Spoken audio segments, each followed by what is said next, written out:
Pada zaman dahulu, tersebutlah kisah seorang putri raja di Jawa Barat yang bernama Dayang Sumbi. Sesampainya di sana, kerajaan itu sudah sangat berubah total. Dia marah, ditendanglah perahu sampan yang ia buat itu dan terjadilah sebuah gunung.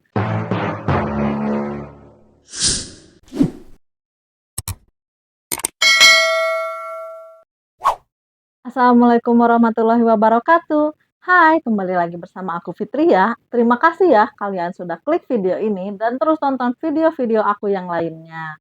Kali ini aku akan membawakan sedikit cerita yang berbeda dari cerita-cerita sebelumnya. Karena kali ini aku akan membawakan cerita tentang legenda Tangkuban Perahu yang terletak di Jawa Barat. Semoga cerita kali ini menarik juga ya untuk kalian. Dan langsung saja kita masuk ke dalam ceritanya. Cekidot!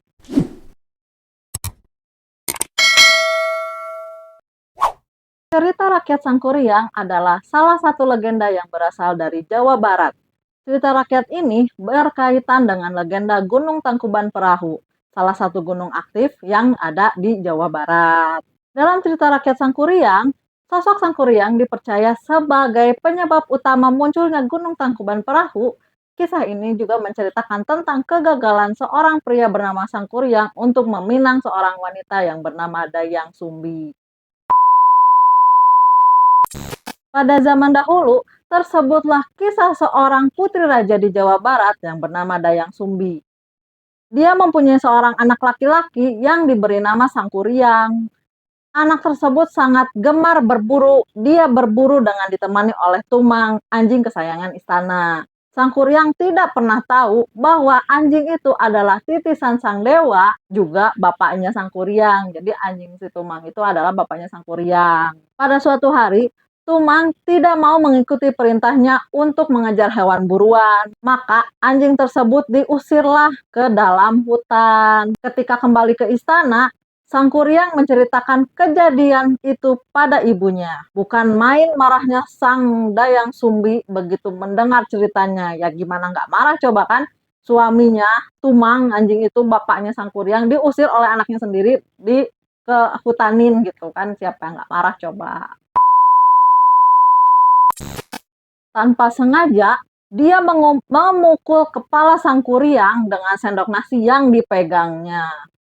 Sangkuriang terluka karena pukulan itu dia terluka.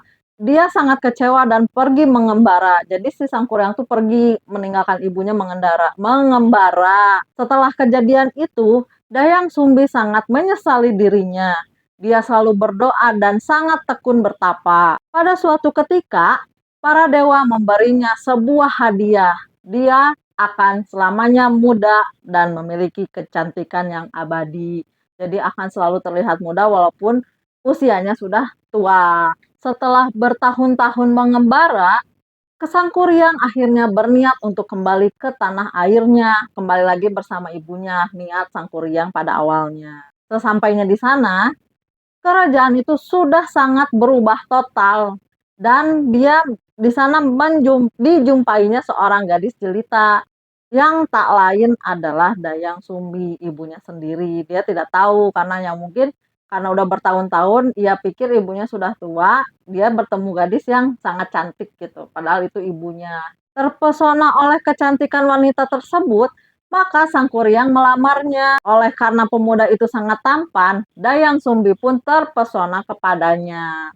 Jadi Dayang Sumbi juga awalnya tidak tahu kalau misalkan itu adalah anaknya Sangkuriang. Pada suatu hari, Sangkuriang minta pamit untuk berburu. Dia meminta tolong Dayang Sumbi untuk merapikan ikat kepalanya dan alangkah sangat terkejutnya sang Dayang Sumbi ketika melihat bekas luka di kepala calon suaminya. Luka itu persis sama seperti anaknya yang telah pergi merantau. Mungkin luka yang waktu dia ketok pakai sendok nasi itu. Jadi masih ada berbekas dan dia kaget gitu dengan ada luka di kepalanya itu. Setelah lama diperhatikannya, wajah pemuda itu ternyata sangat mirip dengan anaknya. Ya memang anaknya kan Sangkuriang. Dia menjadi sangat ketakutan, Dayang Sumbi sangat-sangat ketakutan. Maka kemudian dia mencari cara supaya untuk menggagalkan lamaran Sangkuriang. dan dia mengajukan 2 syarat untuk Sangkuriang bisa memenuhinya. Kalau misalkan bisa menuhin 2 syarat itu, dia bisa menikah dengan Dayang Sumbi. Kalau misalkan tidak, ya udah gagal gitu. Syarat yang pertama, dia meminta pemuda itu untuk membangun Sungai Citarum, dan yang kedua, dia juga minta Sangkuriang untuk membuat sebuah sampan besar untuk menyeberangi sungai tersebut. Kedua syarat itu harus sudah dipenuhi sebelum fajar menyingsing. Malam itu Sangkuriang melakukan tapa. Jadi sorenya mungkin ya, sebelum hari kemarinnya, Dayang Sumbi meminta 2 persyaratan itu, tapi harus beres dalam semalam. Jadi ketika subuh datang, si sampan dan apa, sampan dan sungai itu, membendung sungai itu harus sudah jadi.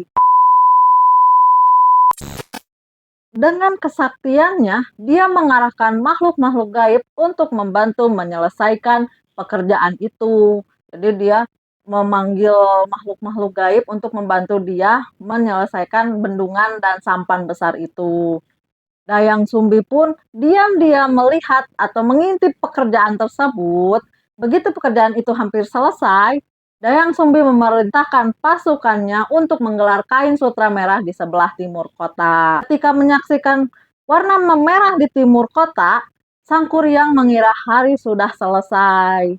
Dia pun menghentikan pekerjaannya dan dia sangat marah karena itu berarti dia gagal dalam membuat persyaratan yang diinginkan oleh Dayang Sumbi. Dia gagal melamar Dayang Sumbi. Dengan kekuatannya, dia menjebol bendungan yang dibuatnya sendiri. Terjadilah banjir besar yang melanda seluruh kota. Dia pun kemudian menendang perahu besar yang sudah dibuatnya, dan perahu itu sangat melayang jauh menjadi sebuah gunung di bagian utara di kota Bandung yang sekarang bernama Tangkuban Perahu. Jadi kisah legendanya Tangkuban Perahu itu ya karena kemarahannya Sangkuriang yang tidak dapat menikahi Dayang Sumbi. Jadinya dia marah, ditendanglah perahu sampan yang ia buat itu, dan terjadilah sebuah gunung. Begitu legendanya. Gunung Tangkuban Perahu ini termasuk gunung api aktif yang statusnya masih diawasi terus oleh Direktorat Vulkanologi Indonesia. Beberapa kawahnya masih menunjukkan tanda-tanda keaktifan gunung ini. Di antara tanda-tanda aktivitas gunung berapi ini adalah munculnya gas belerang dan sumber-sumber air panas yang ada di kaki gunungnya. Di antaranya ada di kawasan Ciater, Subang. Gunung Tangkuban Perahu ini pernah mengalami letusan kecil pada tahun 2006 dan menyebabkan 3 orang luka ringan. Keberadaan gunung ini serta bentuk topografi Bandung yang berupa cekungan dengan bukit dan gunung di setiap sisinya menguatkan teori keberadaan sebuah telaga besar yang kini merupakan kawasan Bandung. Diyakini oleh para ahli geologi bahwa kawasan dataran tinggi Bandung dengan ketinggian kurang lebih 709 meter di atas permukaan laut merupakan sisa dari danau besar yang terbentuk dari pembendungan Citarum oleh letusan Gunung Api Purba yang dikenal dengan Gunung Sunda, dan Gunung Tangkuban Perahu merupakan sisa Gunung Sunda Purba yang masih aktif. Jadi Gunung Tangkuban Perahu itu sebenarnya Gunung Sunda yang dulu, Gunung Sunda pada zaman purba itu yang sudah meletus, dan sisanya tinggal itu sedikit lagi dan jadilah Gunung Tangkuban Perahu. Fenomena seperti ini dapat dilihat pada Gunung Krakatau di Selat Sunda dan kawasan Ngorongoro di Tanzania, Afrika. Sehingga legenda Sangkuriang yang merupakan cerita masyarakat kawasan itu diyakini merupakan sebuah dokumentasi masyarakat kawasan Gunung Sunda Purba terhadap peristiwa pada saat itu. Mungkin segitu saja cerita dari legenda Gunung Tangkuban Perahu. Ada di antara kalian yang mungkin rumahnya dekat dengan Gunung Tangkuban Perahu atau yang pernah main ke sana? Yuk ceritakan cerita seru kalian di kolom komentar. Sekian dari aku Fitria pamit undur diri, and see you in the next video. Assalamualaikum warahmatullahi wabarakatuh. Bye-bye.